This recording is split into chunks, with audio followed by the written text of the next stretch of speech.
Good morning, everybody, and welcome you all. We are reading the chapter Electoral Politics. In our previous video, we have discussed some of the topic of this chapter, and in this video, we will focus upon reserve constituencies. Also, we will discuss about polling and counting of votes. And although we have discussed this topic, election campaign, in previous video, but some of the topic, especially about examples of slogans that is being raised during election campaign, so we will focus upon that. Apart from that, we also will discuss, are the election too expensive for our country, and whether educational qualification should be there for the candidate who contest in the election. So that will be our subject matter of this video. Now first, reserve constituencies. Let's see, when constitution was made by our constitution maker, so they were well aware about certain weaker section of the society, and that's why a schedule of all those caste and all those tribal group was made, and that is termed as scheduled caste and scheduled tribe. So they were recognized as weaker section of the society, and it was felt that if they will not get a proper voice in the decision making process, there will be no one to uplift their condition, and there will be no one to raise their voice. And that's why it was felt necessary that they also should be given political participation. If they would have been left, it was understood that influential people easily could get election, and it will hinder the condition of scheduled caste and scheduled tribe. And that's why our constitution maker had a provision of reserve constituencies. What does it mean? Some seats are reserved for parliamentary election as well as local self-government. Reserve constituency means that if a particular constituency is reserved for scheduled caste, it means that only scheduled caste candidate could contest from that particular constituency. The same way, if some seat is reserved for scheduled tribe, only scheduled tribe will be able to contest from that constituency. So altogether 43 constituencies are there upon which election occurred. Parliamentary election occurred for Lok Sabha. So out of this 543 constituencies upon which election occurred, 412 seat is there for general. Now 84 seats are reserved of Lok Sabha for scheduled caste, and 47 seats are reserved for scheduled tribe. तो ये figure important है, इसको याद रखोगे. How many seats are reserve for schedule caste in Lok Sabha constituencies? तो 84 seats are reserve for schedule caste in Lok Sabha constituencies, and 47 seats are reserve for schedule tribe in Lok Sabha constituencies. तो the basic idea behind this reserve constituency was to give political participation even to the weaker section of the society. They also should participate in decision making process, and they should have a chance to raise their voice.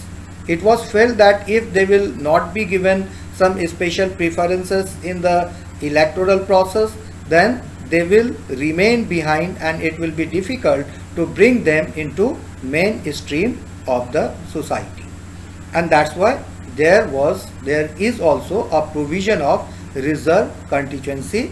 And not only in the parliamentary election, we already have read, in the local self-government also, 1/3 seat apart from this scheduled caste, scheduled tribe, etc., 1/3 seat are reserved for women. But it is irony that in Lok Sabha constituency also, a bill, reservation of women's reservation bill, that state in parliamentary election also 1/3 seat should be reserved to women. It is still pending after the introduction of 3 decade, मतलब 30 साल पहले इस bill का introduction हुआ था parliament में, but बहुत बार इसको पार्लियामेंट में पेश भी किया जा चुका है और किसी एक हाउस में पास भी हो गया, बट किसी न किसी कारण से ये बहुत लंबे समय से अटका पड़ा है. तो that means it could be a matter of debate that whether after this much long period of time after independence, whether this reserve constituency should be there. So that could be a matter of debate, but although whatever truth is there that certain seats are reserved, 84 in Lok Sabha for scheduled caste and 47 for scheduled tribe. So after that, now election campaign. We already have read about election campaign, but how you could define what is election campaign? You could write this: election campaign is an organized effort by party or candidate. It is an democratic activities. So it is a certain kind of democratic activities that is being performed by party or candidate. Why? To mobilize more and more people to their favor. So all those activities that is being done to mobilize people to influence the decision of the voters is called election campaign. So election campaign is an organized effort by party or candidate to mobilize and influence the voter. One important thing about election campaign that we already have discussed in previous video, that it is necessary for each and every political party to prepare their manifesto. That means there should be some provisions, promises of the political party. That provisions or promises by the political party that is being done in their election manifesto is being spread during the election campaign. The main motto of the election campaign is that each and every party used to state to the voters that if their party will win the election, that certain decision will be taken on the priority basis, and all it is being mentioned in the election manifesto of the political party. So everywhere, not only in India, apart from India, in other country also, a several punchline is being created by political parties, and generally a catching line is being introduced or coined by the political party, and all the election campaign hovered around those punch line prepared by the political party. तो इसी तरह के बहुत सारे punch line elections में use किए गए हैं. Some of the slogans, you could say, some of the slogans that is being raised in the electoral competition to become very useful, successful, but some of the slogan also fails to attract the people. So some catchy slogan is being made. The whole election campaign hovered around those catchy slogans. So for examination point of view also, you should keep this information in your mind, that Congress party led by Indira Gandhi gave the slogan of Garibi Hatao, remove poverty. So one of the catchy slogans that was very effective in the election of 1971. In the Lok Sabha election of 1971, Indira Gandhi or Congress party had raised this slogan Garibi Hatao, and it became very popular. So here all that popular slogan is being mentioned here. So Garibi Hatao, one of the slogan that was given by Indira Gandhi in the election of 1971. The party promises to reorient all the policies of the government to remove poverty from the country. मतलब इसी promise पे ये election लड़ा गया कि हमको vote दो और हम गरीबी को हटाएंगे in 1971. बट गरीबी आज तक जहाँ थी वहीं है, बहुत ज़्यादा कमी इसमें नहीं हुई है. Although one catching slogan also was raised by Janata Party in the Lok Sabha election that occurred in 1977. It was a very important year from the point of view of election as well as political history of India, because this slogan was against the Congress party, and we already know that after independence a single party continued to rule over the country till 1976.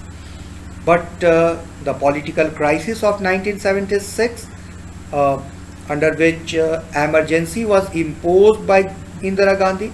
So after that it was the election in 1977. One very important movement that was launched during that time by Jai Prakash Narayan, and that he belongs to Bihar, and from Bihar this movement begins and is spread all over India. Almost all the opposition join hand together to contest election against Congress, and the election occurred on the slogan of Save Democracy. That means by imposing emergency, and it was very strict emergency. Several opposition political leaders were jailed, and it was considered as a black phase of Indian democracy. So although we know that democracy was established in several countries, but as smoothly democracy functions till now in our country, there is very few examples in the world where democracy has functioned this much smoothly anywhere in the world. For example, you could see, अपने पड़ोसी को देख सकते हो, हम साथ ही आज़ाद हुए, but आज़ादी के बाद आधे समय वहाँ मिलिट्री रूल रहा है, डेमोक्रेसी इस्टेब्लिश होती है, इसको डिथ्रोन किया जाता है, फिर इस्टेब्लिश होती है, डिथ्रोन किया जाता है, ऑल्दो अभी वहाँ डेमोक्रेसी है. तो we have a very successful experiment or experience of democracy in our country, but this is considered as black phase of democracy in India, and that was when emergency was imposed by Indira Gandhi. And after that, that's why this slogan was raised by the opposition, Save Democracy. So this slogan was given by Janata Party, although Janata Party was leading all the opposition. Several opposition party joined hand together in that election, and the impact of Save Democracy was very fruitful also, and first time a non-Congress government was formed in India. And you should know that even Indira Gandhi lost the election in 1971. Actually, in this election Indira Gandhi was given a status of Durga. That means Bangladesh का creation हुआ था, और Indira Gandhi had been given credit of defeating Pakistan and creation of Bangladesh. She was very popular during the election of 1971. But what happened in 1977? So we could know that even Indira Gandhi lost the election in 1977. So this election was on the slogan of Save Democracy. The same way, a very fruitful slogan that was launched by West Bengal Assembly election, in the West Bengal Assembly election in 1977 itself. तो ये parliamentary election हुआ 1977 में, और ये बंगाल का assembly election. And this assembly election, the slogan was land to the tiller. Actually, it was a time period when Land Ceiling Act was passed by the government. Land Ceiling Act was passed by the government, and according to this Land Ceiling Act, it was said that if any person has more than 30 acre of land, that land will be confiscated by the government automatically. So actually we know about this legislation was passed, but not effectively implemented in all the states of the country. But we know that 3 states has effectively implemented it. One is West Bengal, Tamil Nadu and Andhra Pradesh. These 3 states effectively implemented this Land Ceiling Act. तो actually Bengal में ये जो assembly election हुआ, ये इसी पे कि land to the tiller.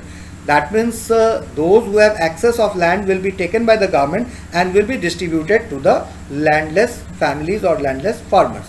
और एक्चुअली इसको बंगाल में बहुत इफेक्टिवली इम्प्लीमेंट किया गया था, क्योंकि इसी स्लोगन पे वो इलेक्शन लड़ाई गया, assembly election, land to the tiller.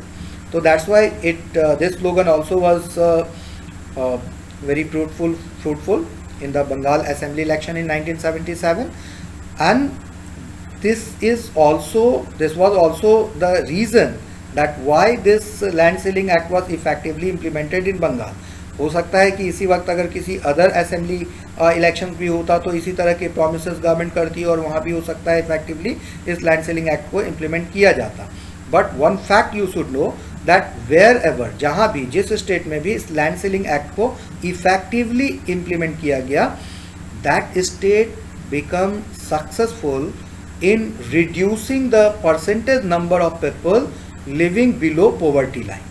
So it was also very fruitful. Apart from that, protect the self-respect of the Telugus. So one of the very famous leader of Andhra Pradesh. So hold on. N.T. Rama Rao, the leader of the Telugu Desam party in Andhra Pradesh assembly election in 1983. तो actually self respect of the Telugu, regional language को encourage करना, regional language को protect करना, ऐसी promises के साथ ये election लड़ा गया. तो स्लोगन क्या था इलेक्शन का? The protect the self respect of the Telugu. The same way this are examples that is given in your book, but recent example also shining India, one of the slogan that was not successful for Bharatiya Janata Party. Now one of the slogan raised by Bharatiya Janata Party in the last election, Sabka Saath, Sabka Vikas. So actually that slogan was very fruitful also for BJP. The same way, in each and every election, some slogan, similar kind of slogan is being raised by political party, and all the election campaign hovered around such slogan. So you also should try to find out the major slogan in this assembly election of major political party in Bihar. So the slogan in the last election in Bihar was Bihar mein bahar hai, Nitish se Kumar hai. Similarly, you should find out what will be the slogan of each and every political party in this election that is going to be held next month. Now,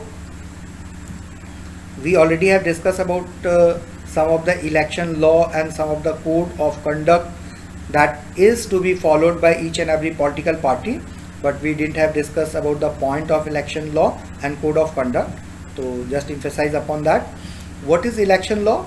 So according to our election law, no party or candidate can, during the election, no party or candidate can क्या bribe or threaten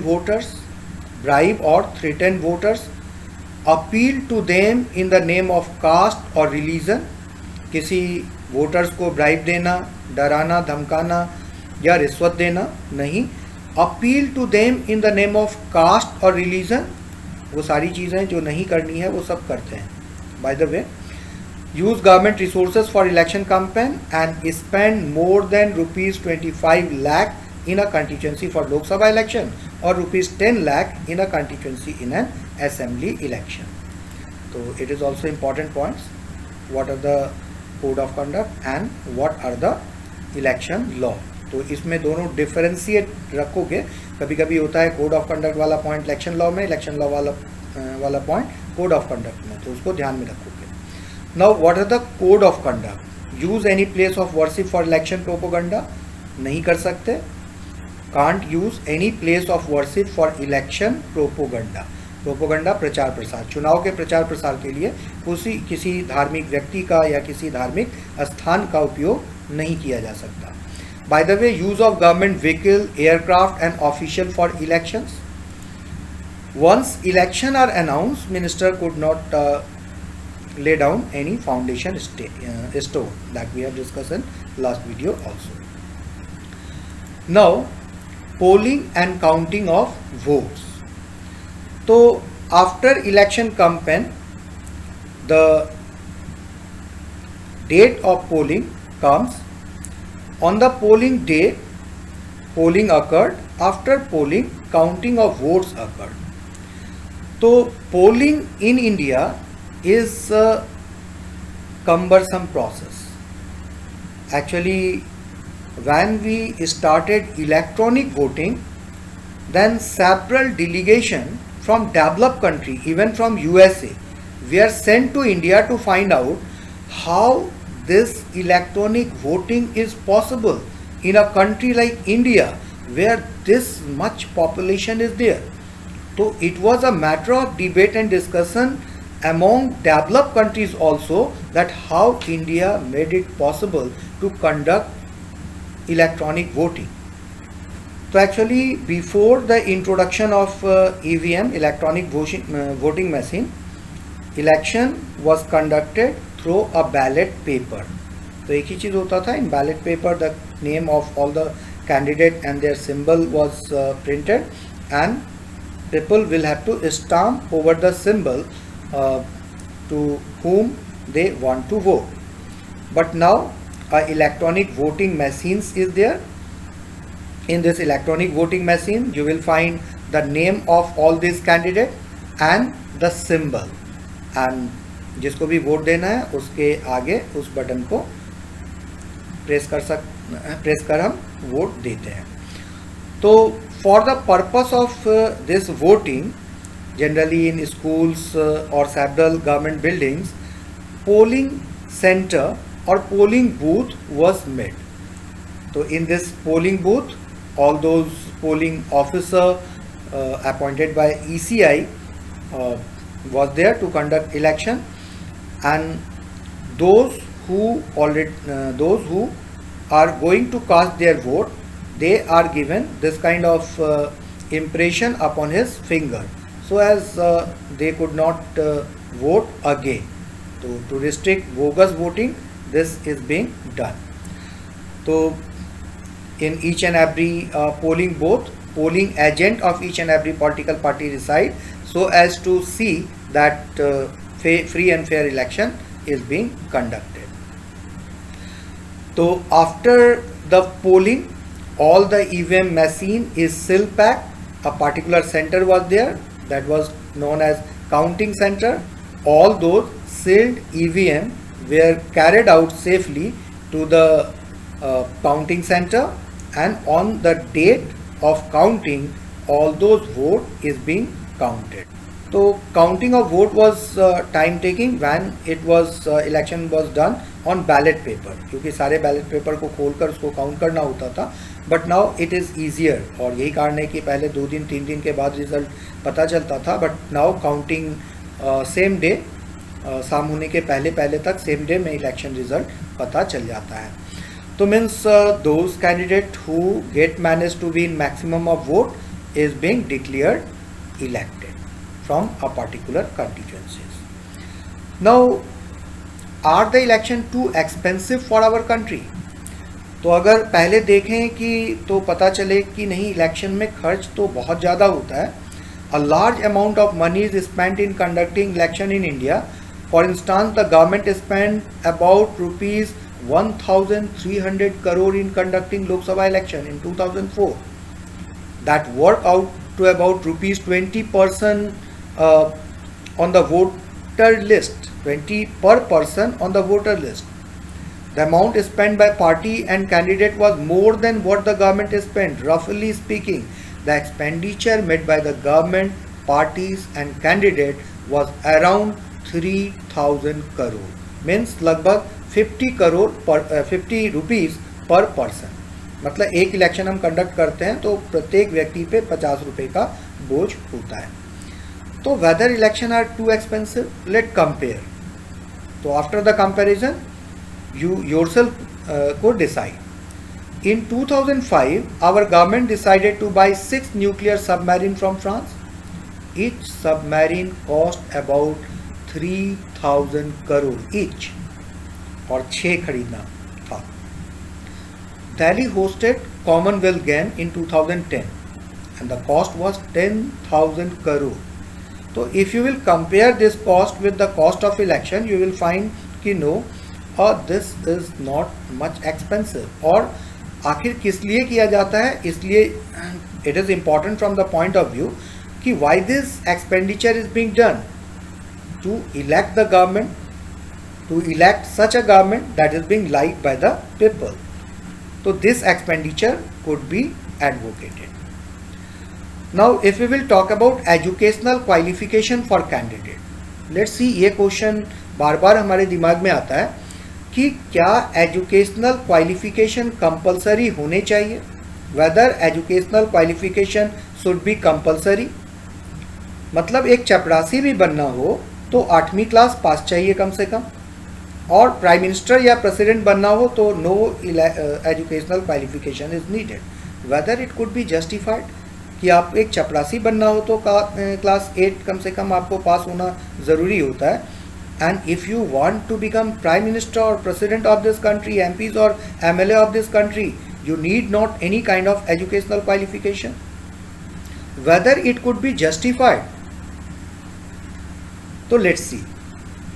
Suppose if educational qualification will be compulsory, what it will be? MA, BA, MSc, BSc or whatever. Matriculation, graduation, intermediate or whatever. Suppose if this educational qualification is made compulsory, then what will happen? How much percentage of people in our country are graduation? So if we will do that, almost 90% of the candidate will be debarred from contesting election. So what kind of democracy it will be then? When you will debar 90% of the population from contesting election, then what kind of democracy it will be? Number one. Number two, so if the people of the country like educated person, so isn't it that educated person could contest election? ऐसा तो कोई बार नहीं है कि educated person. And if it will happen that people will choose only educated person, then you will find political parties started giving ticket to educated person only. Now it should be left to the people. Whether they like criminals, they should elect criminals. Whether they like educated person, they should elect educated person. So it should be left upon the people. So we can't debar most of the population from contesting election in a democracy. That's why in a country like India, at least we can't go through educational qualification could not be made compulsory. So that's all for this video. Thanks for watching and have a nice day. Thank you.